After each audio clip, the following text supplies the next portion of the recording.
Shalom, selamat datang di RCC, Revival Community Channel. RCC adalah komunitas untuk kita belajar kebenaran firman Tuhan. Di bawah pembinaan Bapak Pendeta Esra Soru, mari kita tumbuh bersama di dalam pengajaran yang benar. Apabila saudara diberkati, jangan ragu untuk subscribe dan share, aktifkan lonceng notifikasinya. Tuhan Yesus memberkati. Kala ku cari damai, hanya ku dapat dalam Yesus. Gitu ya. Kalau yang versi yang lebih tua, ke gunung tinggi ku naik mencari damai, ke lembah curam ku turun mencari damai. Namun akhirnya damai tiada ku dapati di sana, kecuali hanya di dalam Yesus Tuhan. Musik pengiringnya kurang cocok. Ya. Nah, kita sekarang berdamai. Ya bukan cuma berdamai, tapi bahkan lebih dari sekedar berdamai. Ya, itu dimana kita diadopsi menjadi anak. Ya, diadopsi menjadi anak. Kenapa saya bilang diadopsi? Karena kita tuh memang bukan sungguh-sungguh anak. Yang sungguh-sungguh anak tuh cuma Yesus. Makanya Yesus bilang anak tunggal Allah. Karena dia sendirian, sungguh-sungguh hanya satu, makanya dia anak tunggal. Kita juga anak, tapi bukan anak sungguh-sungguh. Anak adopsi. Kita diadopsi jadi anak waktu percaya. Sebelum percaya kan kita bukan anak Tuhan. Kita kan anak setan. Iblislah yang menjadi bapakmu. Tapi begitu percaya kita diterima. Galatia 4 ayat 5 bilang, ya, dia diutus untuk menebus mereka supaya kita diterima menjadi anak. Kalau saudara lihat versi King James itu ada adoption of son. Adopsi. Berarti kita diadopsi sebagai anak. Dan ayat terkenal Yohanes 1:12, semua orang yang menerimanya diberinya kuasa menjadi anak-anak Allah. Jadi Allah punya anak banyak, tapi anak tunggal satu, anak sungguh-sungguh satu, ya, anak adopsi banyak, ya. Jadi enak ya, ada musuh, tahu-tahu diangkat anak, itu luar biasa. Saya dulu musuh Allah, tiba-tiba karena iman diangkat jadi anak. Dan kalau sudah jadi anak, jadi ahli waris. Ya, jarang-jarang ada cerita ya, ada orang angkat musuh bebuyutannya, jadi anak angkat lalu menjadi ahli waris lagi. Ya, itu yang kita dapat. Jadi waktu percaya, pertama dosa diampuni, hukuman dibatalkan. Kedua, hubungan diperbaiki, dari musuh jadi anak. Lalu yang ketiga, diberikan hidup kekal.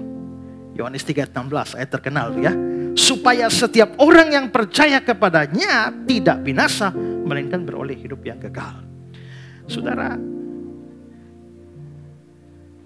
hidup kekal didapat kapan?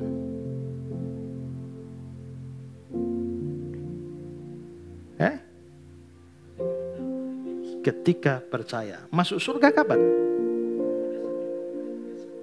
Masuk surganya kapan? Loh, kan Bapak sudah percaya Yesus, kan belum di surga, masih di sini. Mati dulu baru masuk surga kan? Berarti hidup kekal tidak sama dengan surga. Karena apa? Surga itu kan baru kita masuki saat mati. Itu pun baru jiwa atau roh, tubuhnya belum. Tubuhnya kan masih di kuburan. Tunggu Yesus datang dulu kan, baru ada kebangkitan. Baru tubuh ikut diberi tubuh kemuliaan untuk menikmati surga. Tapi hidup kekal itu sudah diberikan sejak percaya. Maka kalau saudara percaya Yesus hari ini, tanggal 28 Januari, hidup kekal diterima 28 Januari. Masuk surga. Kalau mati 28 Januari tahun 2040, baru 2040 masuk surga. itu berarti sekarang ini itu hidup kekalnya sudah jalan. Hidup kekal kita sudah berjalan sekarang. Begitu mati, hidup kekalnya sambung lagi. Di mana? Di surga. Jadi surga itu hanya sebagian dari hidup kekal. Tapi hidup kekal itu sudah diterima sekarang. Makanya jangan bilang, kita akan hidup kekal. Tidak. Kita sudah hidup kekal. Ya, kita sudah hidup kekal. Jadi ada 3 yang didapat. Apa pertama? Pengampunan dosa dan pembatalan hukuman. Damai dengan Allah, dari seteru jadi anak. Ketiga, dapat hidup kekal. Yang keempat, ini paling penting. Ya, ini yang terjadi adalah kita mengalami apa yang disebut sebagai dibenarkan atau pembenaran, justification. Justification atau pembenaran, dibenarkan, itu tema besar dalam teologi Perjanjian Baru. Kita lihat Roma 3:24. Dan oleh kasih karunia telah dibenarkan dengan cuma-cuma karena penebusan dalam Kristus. Bukan diselamatkan ya, dibenarkan. Roma 5:19. Sebab itu kita yang dibenarkan karena iman, kita hidup dalam damai sejahtera dengan Tuhan kita Yesus Kristus. Ayat 9. Lebih-lebih karena kita sekarang dibenarkan oleh darahnya, kita pasti akan diselamatkan. Jadi sudah lihat ya, kita yang telah dibenarkan pasti diselamatkan. Maka dibenarkan tidak sama dengan diselamatkan. Ya. Mengapa kita diselamatkan? Karena kita dibenarkan. Pembenaran yang mengakibatkan keselamatan. Ya. Lalu lihat Kisah 13 ayat 39. Dan di dalam dialah setiap orang yang percaya memperoleh pembebasan dari segala dosa. Setiap orang yang percaya memperoleh pembebasan dari segala dosa. Di sini Alkitab Indonesia menerjemahkan memperoleh pembebasan dari segala dosa. Seharusnya dari bahasa asli itu ada kata-kata dibenarkan. Seperti misalnya dalam versi NIV, ya. Everyone who believes is justified. Ya. Itu dibenarkan. Jadi setiap melalui dia, setiap orang yang percaya dibenarkan. Ini seperti terjemahan baru edisi 2. Bilang, oleh hukum Musa kamu tidak dapat dibenarkan. Sedangkan di dalam dia, setiap orang percaya dibenarkan. Jadi dibenarkan ini adalah tema besar dalam teologi Perjanjian Baru.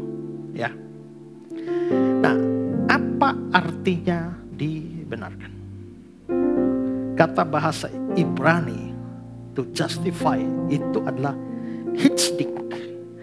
Dan kata Yunani adalah dikayu. Itu pembenaran. Biasanya itu berarti pernyataan bahwa seseorang benar di hadapan hukum atau pengadilan. Karena itu arti dibenarkan adalah Allah menyatakan bahwa orang itu orang benar.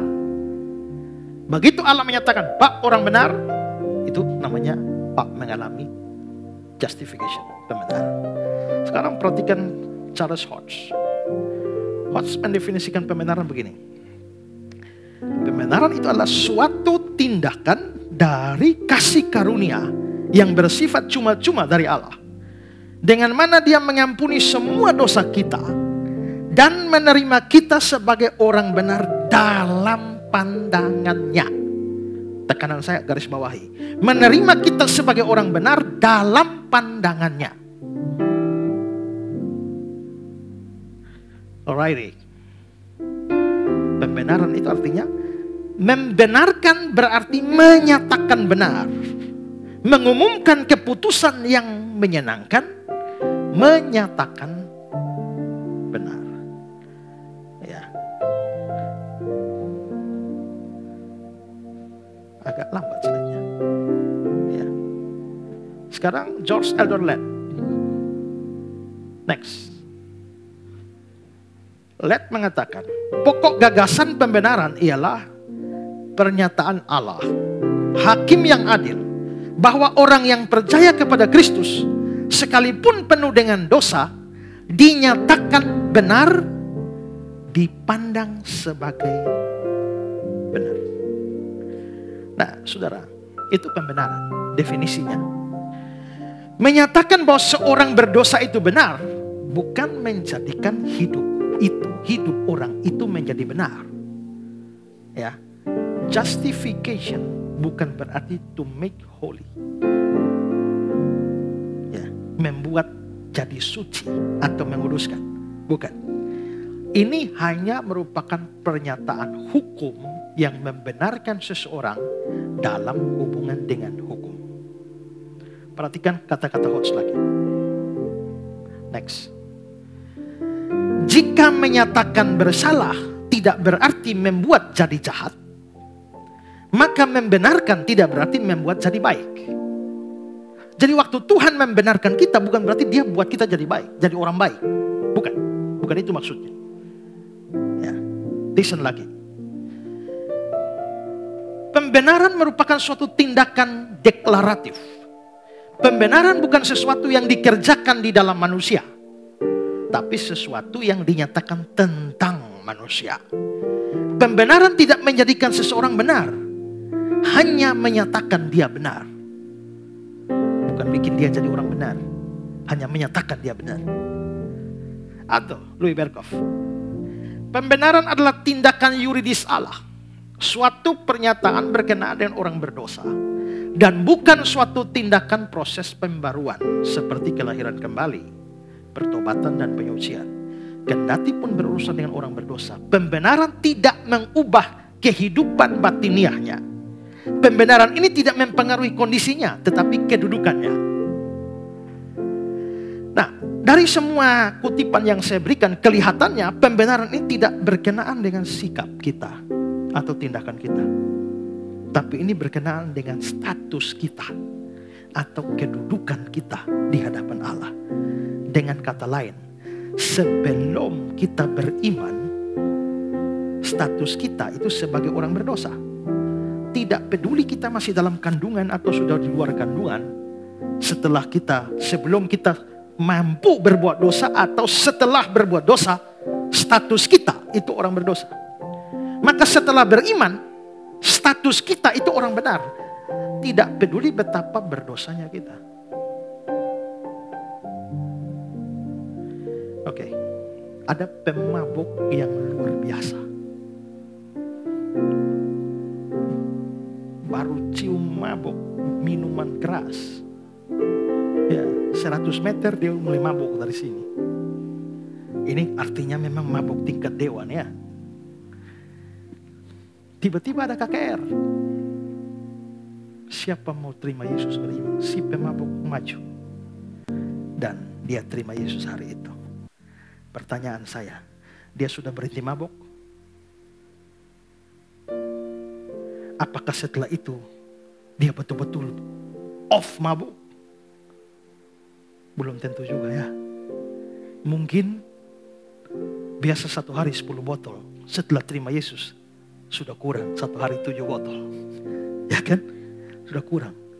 Artinya sampai dia berhenti betul-betul tidak mabuk lagi, itu proses. Mungkin 1 bulan, 3 bulan.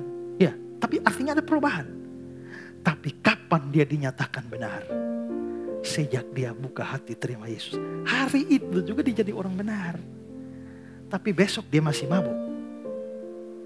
Ya kan? Berarti walaupun masih mabuk, sudah orang benar. Begitu ya? Ada amin tidak? Yang lain ragu-ragu. Ingat ya, ada yang namanya sanctification, pengudusan. Itu Roh Kudus kerja membaharui hidup kita. Nah, itu berkaitan dengan perbuatan. Ya, tapi justification itu tidak urusan dengan perbuatan, urusan dengan status di hadapan Allah. Karena itu biarpun orang itu masih berbuat dosa, dia masih bisa jatuh, tapi di hadapan Allah, Allah sudah menganggap dia orang benar. Itu satu pernyataan hukum. Ya. Anak SMA mestinya jam sekolah ada di mana? Di kelas kan? Tapi tiba-tiba ketemu dia di mall. Dilihat dari kelakuannya, ini anak sekolah atau bukan? Ada sekolah kok di mall. Gak cocok, kamu mestinya di kelas dan belajar. Tapi status dia apa? Anak sekolah atau bukan? Anak sekolah.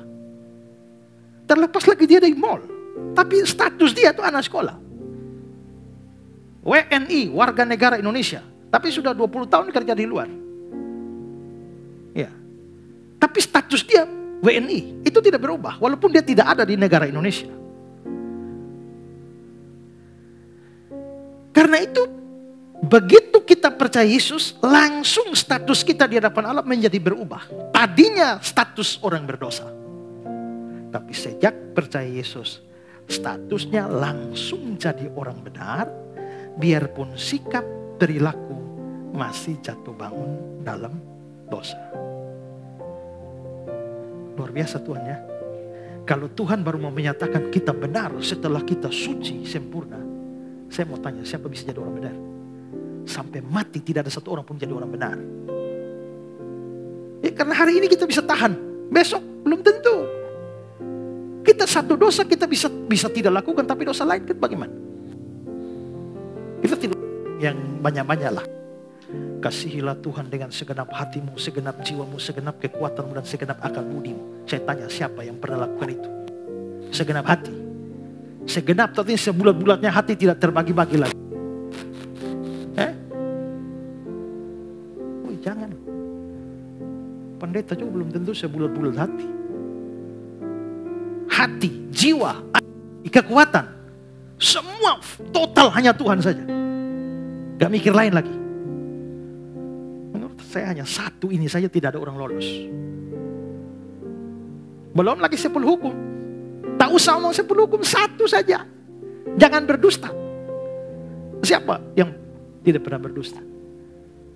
Ini acara Bible class jam 5. Telepon, kamu sudah di mana? Dia di tempat tidur tapi dibilang on the way. Ya kan? Gitu. Bahkan urusan rohani saja kita menipu. Jadi kalau mau menunggu sampai hidup kita betul-betul benar, baru kita dinyatakan orang benar, sampai almarhum tidak pernah ada orang benar. Tapi bersyukurnya di hadapan Tuhan itu, walaupun kita nih masih jatuh bangun, ya, tapi begitu percaya Yesus langsung jadi orang benar. Statusnya, soal hidupnya urusan nomor 2 itu perjuangan seumur hidup, naik, jatuh, turun, naik, ini itu. Tapi statusnya orang benar. Jadi kalau ditanya siapa di antara saudara orang benar, maka semua yang percaya Yesus dan belajar firman Tuhan dengan baik harus penuh keyakinan saya harus begitu. Jadi biar begini-begini orang benar di hadapan Tuhan. Amin. Amin, ya kan? Nah, tapi mengapa atau atas dasar apa Allah membenarkan kita atau menganggap kita sebagai orang benar? Atas dasar iman. Perhatikan Roma 3:28. Ada kata-kata dibenarkan karena iman. Roma 5 ayat 1. Dibenarkan karena iman. Galatia 2 ayat 16. Kamu tahu tidak seorang pun dibenarkan oleh karena melakukan perbuatan, tapi hanya oleh karena iman dalam Kristus Yesus. Sebab itu kami pun telah percaya kepada Kristus Yesus supaya kami dibenarkan oleh karena iman dalam Kristus. Dasar dari pembenaran kita itu adalah iman. Tapi bagaimana itu terjadi? Prosesnya bagaimana? Begini, pada saat kita beriman pada Kristus, kita menjadi berada dalam Kristus.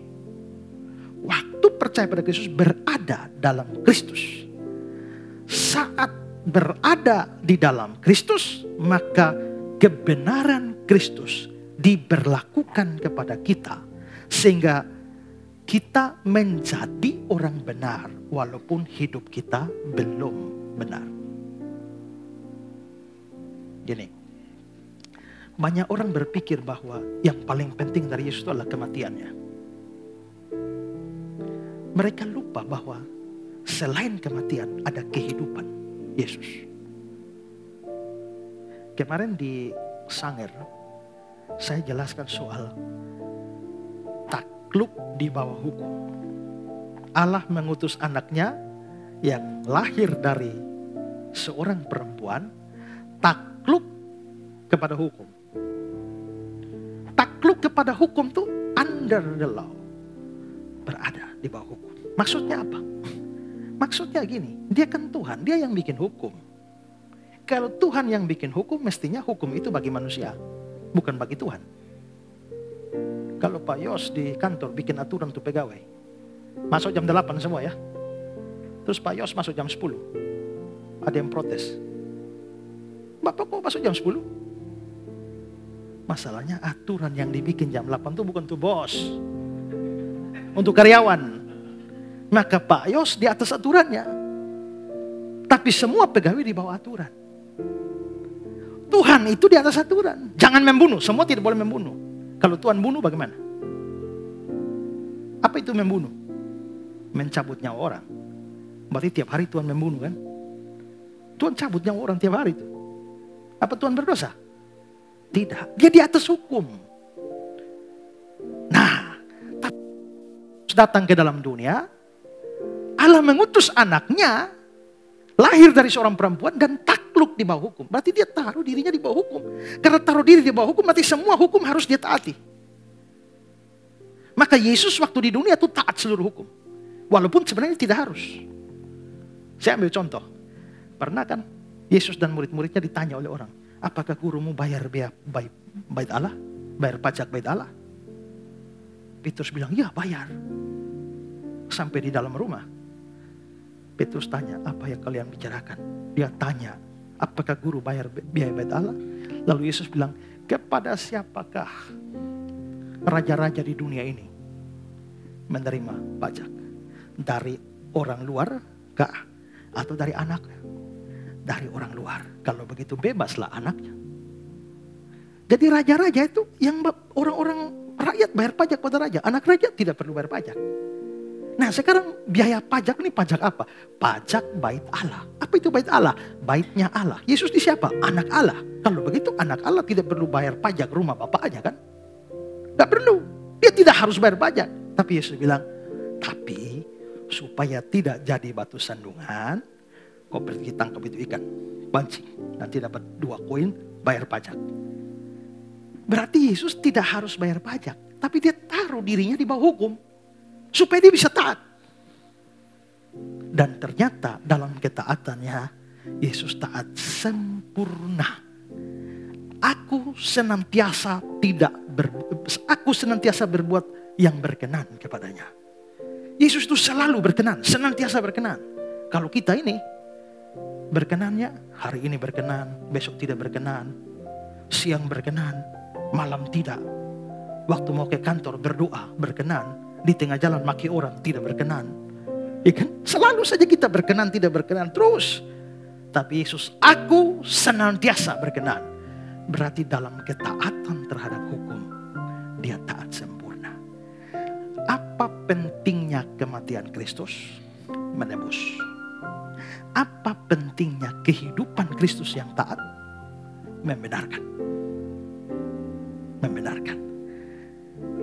Jadi, kenapa sampai saya dibenarkan? Karena waktu saya percaya saya di dalam Kristus. Karena Kristus ini orang benar, seluruh kebenarannya diberlakukan kepada semua yang di dalam dia.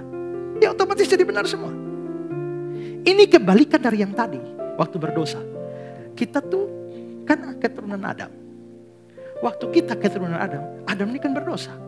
Seluruh keberdosaan Adam diberlakukan kepada semua di dalam Adam. Semua orang berdosa. Sama seperti itu. Maka begitu orang di dalam Kristus, seluruh kebenaran Kristus diberlakukan kepada yang di dalam dia. Semua benar. Coba saudara lihat gambar ini. Ya, itu ada Allah di atas, Ya. Ada Adam, ada Kristus. Kenapa ada Adam, ada Kristus? Karena ini dua perwakilan manusia. Manusia lama, kepalanya Adam. Manusia baru, kepalanya Kristus. Gitu ya. Next. Ya, ini orang-orang yang ada di dalam Adam. Ya. Next. Ya, orang ini adalah orang berdosa di bawah Adam. Maka begitu diberlakukan semua, maka semua orang jadi orang berdosa. Semua jadi berdosa karena dosa Adam diberlakukan ke bawah. Tapi begitu orang percaya Yesus, dia pindah pada Kristus. Next. Ini misalnya ini orang percaya pada Kristus, dia pindah. Siapa Kristus? Kepalanya orang benar. Maka kebenaran Kristus diberlakukan ke bawah. Semua di bawah Kristus jadi benar. Gitu prinsipnya, ya. Sekarang lihat kembali Roma 5, 18-19. Sebab itu, sama seperti oleh satu pelanggaran, atau Adam, semua orang beroleh penghukuman, demikian pula oleh satu perbuatan kebenaran, siapa? Kristus. Semua orang beroleh pembenaran untuk hidup. 19. Jadi sama seperti ketidaktaatan satu orang, Adam, semua orang telah menjadi orang berdosa. Demikian pula oleh ketaatan satu orang, ketaatan Kristus, semua orang jadi orang benar. Itulah yang dimaksudkan dengan justification atau pembenaran. Di mana kita belum orang benar. Masih banyak cacat celah, dosa, kelemahan, kekurangan. Tapi kita nebeng kebenaran Kristus. Enak ya? Nebeng kebenaran enak ya? Kalau harus benar sendiri, mustahil. Tapi kalau nebeng kebenaran, wah. Jadi sebenarnya dari sini, semua umat manusia itu sebenarnya terbagi dua. Di dalam Adam, di dalam Kristus. Ya. Nah, di dalam Adam, semua yang di dalam Adam ini di mata Allah semua berdosa. Setru Allah. Harus menerima murka Allah. Tidak peduli orangnya baik. Tapi dia di dalam Adam. Karena itu saya pernah kritik dan bikin tanggapan untuk pandangan seorang doktor teologi. Mantan ketua sinode di timur sana. Ya sekarang jadi dosen di sekolah manakah. Dia tulis di Facebook. Coba lihat apa yang dia tulis. Dia bilang begini. Masa kita yang di dalam gereja, slide-nya. Masa kita yang di dalam gereja mabuk-mabukan dan hidup dalam kejahatan akan masuk surga lewat jalan tol. Hanya karena tiap minggu nama Yesus mengalir dari mulut. Sementara mereka yang berusaha dengan keterbatasan dan kekurangan melakukan kehendak Allah tidak dapat surga. Hanya karena nama Yesus tidak ada dalam mulut mereka. Coba saudara lihat. Memang salah juga kalau orang masih dalam Kristen tapi hidup dalam kejahatan. Tapi dia bilang, mereka yang berusaha dengan keterbatasan dan kekurangan melakukan kehendak Allah tidak dapat surga. Secara implisit dia merasa atau dia beranggapan percaya bahwa kalau orang non-Kristen sekalipun, tapi dia berjuang, berusaha dengan segala keterbatasan dan kekurangan melakukan kehendak Allah, harusnya dapat surga. Ini selamat karena berbuat baik. Ini bukan sekadar salah, sesat. Karena fondasi dasar. Ya, tidak bisa. Lalu itu di dalam Adam. Tapi begitu itu grup kedua di dalam Kristus. Nah kalau sudah di dalam Kristus, di mata Allah dia orang benar. Diperdamaikan dengan Allah, menerima pengampunan dosa, pembatalan hukuman, hidup kekal. Walaupun kita masih ada dosa-dosanya. Dengan kata lain saya mau bilang begini. Allah itu sebenarnya hanya pandang bukan kita. Dia pandang kepala kita. Kepala kita Adam berdosa. Semua ke sini dosa. Tapi kepala kita Kristus benar. Semuanya benar. Sekarang siapa kepala saudara? Tidak usah bikin apa-apa untuk ada di dalam Adam. Begitu kamu lahir sudah di dalam Adam. Tapi untuk di dalam Kristus kamu mesti hijrah. Ya, hijrah dari sini ke sini. Dan itu caranya iman. Menerima Yesus sebagai juru selamat dan Tuhan, otomatis pindah. Ya. Coba lihat lagi kata-kata dokter tadi. Ini tulisannya tanggal 6 Oktober 2017. Judulnya, adakah manusia yang dan ciptaan yang berada di luar Kristus? Nah, perhatikan kata-kata dia ini. Begini, manusia bisa berada di luar agama Kristen, tapi tidak satupun manusia berada di luar Kristus.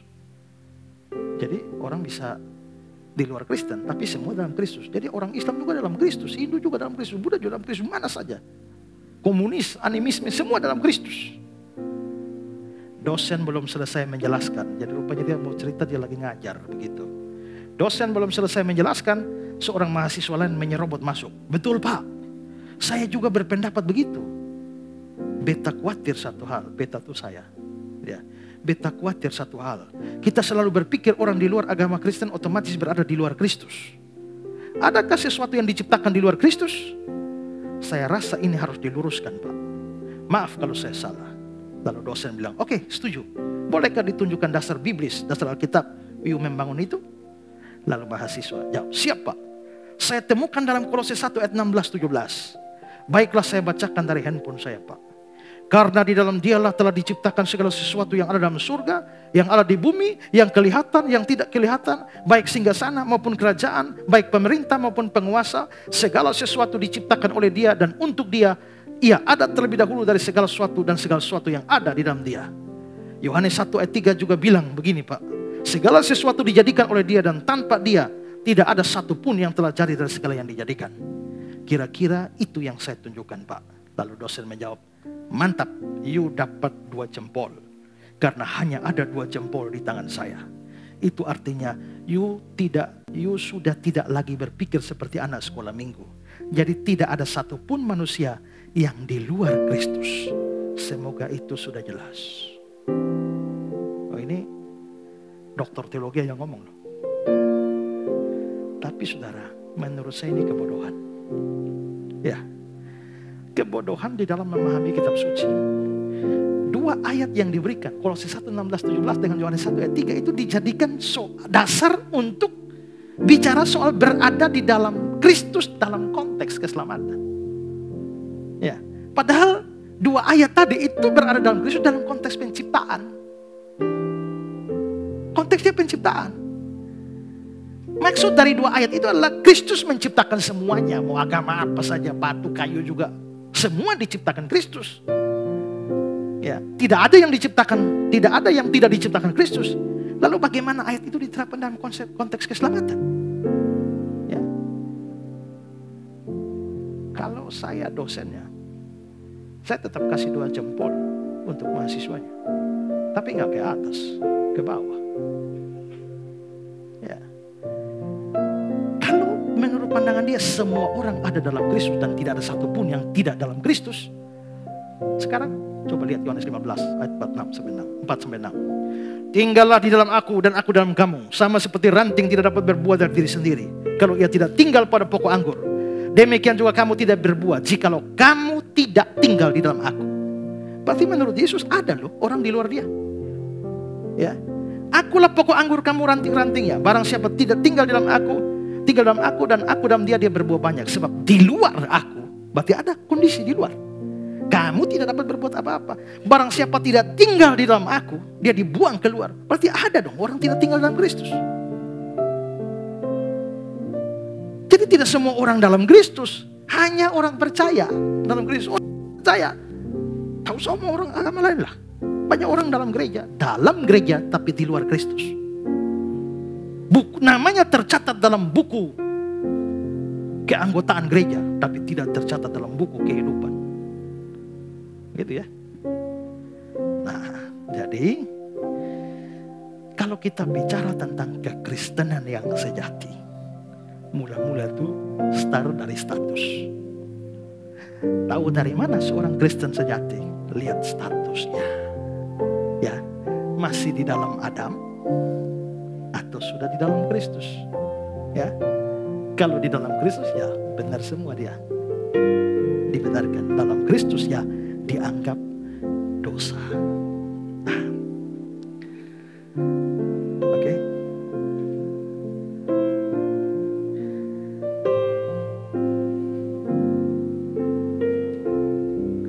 Nah, ajaran tentang justification, pembenaran ini, itu harus berikan 2 aplikasi pada kita. Pertama, pastikan bahwa saudara sudah berada dalam Kristus melalui iman kepada Dia. Itu harus dipastikan. Tanpa iman pada Kristus, tidak bisa atau jangan mimpi bisa benar di hadapan Allah. Perhatikan kata-kata Calvin. Jadi untuk mengambil bagian dalam warisan dosa yang menyedihkan, cukup bagimu untuk menjadi manusia. Maksudnya kalau mau jadi orang berdosa, cukup jadi manusia saja. Sudah otomatis jadi orang berdosa di dalam Adam. Karena ia tinggal di dalam daging dan darah. Tapi untuk menikmati kebenaran Kristus, engkau harus menjadi orang percaya. Karena pengambilan bagian dari Dia didapatkan hanya dengan iman. Tidak perlu berbuat apa-apa untuk jadi orang berdosa. Tapi harus percaya untuk tinggal di dalam Kristus. Ya, kalau sudah benar di hadapan Allah, kalau orang tidak mau percaya kepada Kristus, ya dia sedang mendirikan kebenarannya sendiri. Ya, Roma 10 ayat 1-3. Saudara-saudara, keinginan hatiku dan doaku kepada Tuhan supaya mereka diselamatkan. Berarti mereka belum selamat. Makanya Paulus merindukan mereka selamat. Sebab aku dapat memberi kesaksian tentang mereka. Mereka sungguh-sungguh giat untuk Allah, tapi tanpa pengertian yang benar. Ini penting sekali. Sungguh-sungguh giat untuk Allah, tapi tanpa pengertian yang benar. Itu tidak bisa selamat. Jadi jangan pikir yang penting sungguh-sungguh pasti selamat. Sungguh-sungguh tapi pengertian tidak benar, gak selamat itu. Makanya kenapa kita harus mengerti? Ya, harus mengerti baru bisa diselamatkan. Percaya, mengerti lalu percaya apa yang dimengerti itu. Ya, saya orang percaya apa? Bingung apa ya? Nah, ini namanya percaya dalam keadaan buta. Ya, jadi tidak peduli saudara sungguh-sungguh giat, tapi ada pengertian tidak? Itulah sebabnya pengertian dasar Injil perlu disampaikan. Kedua, bersyukur karena pembenaran kita benar-benar adalah sebuah kasih karunia. Ya. Tadi saya jelaskan bahwa pembenaran kita terjadi karena kebenaran Kristus diberlakukan bagi kita. Jadi bukan berjuang untuk jadi orang benar. Bukan tergantung perjuangan kita. Beving bilang begini, karena itu penghiburan kita dalam persoalan pembenaran ini adalah bahwa seluruh kebenaran yang kita butuhkan datang dari luar diri kita sendiri dalam Kristus. Kita bukan orang yang harus menciptakannya. Bukan kita yang menciptakan pembenaran kita. Ya. Bahkan bukan iman kita sebenarnya. Hodge bilang, dasar yang berjasa dari pembenaran bukanlah iman. Juga perbuatan baik apapun dari kita bukan dasar pembenaran. Dasar dari pembenaran itu adalah kebenaran Kristus yang aktif dan pasif. Ya. Memang ada ayat-ayat yang dibenarkan oleh iman. Dibenarkan oleh iman. Sebenarnya bukan dibenarkan oleh iman. Ya. Kata Yunani di situ adalah diapistin. Bukan karena iman, tapi oleh iman. Jadi bukan iman yang membenarkan kita, tapi Kristus yang membenarkan kita melalui iman. Kalau begitu, untuk jadi Kristen sejati nomor 1, status. Dan status hanya bisa terjadi kalau saudara pindah dari Adam kepada Kristus melalui iman. Amin. Ya.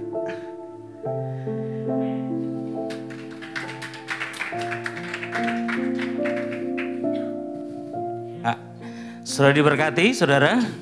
Memang kalau sudah jalan sampai susah untuk berhenti saudara. Kayaknya masih nagih terus gitu ya.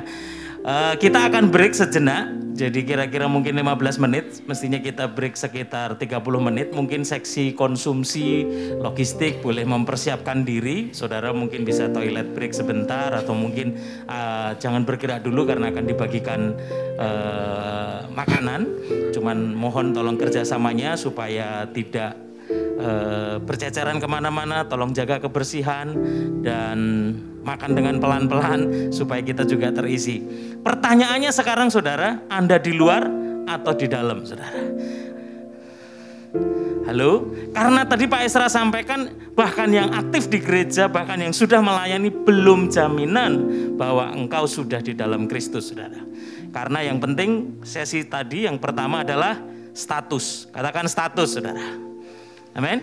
Seringkali kita kan bingung gitu ya, status saya sudah seperti apa gitu ya. Statusnya kita sering dengar lebih dari pemenang gitu. Katanya statusnya lebih dari pemenang, kok saya masih kalah, kok saya masih nganggur, kok saya bangkrut, kok saya diputusin pacar misalnya gitu ya. Tapi padahal sebetulnya setiap kita harus tahu statusnya bahwa kita lebih dari pemenang. Amin. Puji nama Tuhan, sambil saudara menerima konsumsi, saudara bisa sambil menikmati, kita ada toilet break juga, saudara yang mau ke belakang silahkan. Kita nanti akan kembali dengan Pak Esra jam 7 untuk masuk ke dalam sesi kedua. Tapi begini saudara, kalau saudara ada pertanyaan, saudara teringat sesuatu dalam hubungannya dengan konteks The True Christians ini, saudara tulis. Karena kalau tidak ditulis nanti lupa saudara ya. Nanti kita pada sesi yang ketiga, kita akan mulai yang jam 8 nanti adalah sesi Q&A. Semuanya full tanya jawab. Bahkan nanti kita akan buka untuk tanya jawab bukan hanya The True Christians tapi semua pertanyaan Alkitabiah. Jadi saudara tanya tadi, saya sekali selamat nggak Pak kalau saya berbuat dosa? Nah itu nanti silakan ditanyakan. Apapun, mau dalam konteks sesuai dengan konteks hari ini, demikian juga pertanyaan yang lain. Tapi tentunya nanti permulaan kita akan disesuai dengan konteks Bible class kita malam ini. Puji nama Tuhan, silahkan menikmati konsumsi Bapak Ibu Saudara, silahkan kalau mau break sejenak. Tuhan Yesus memberkati.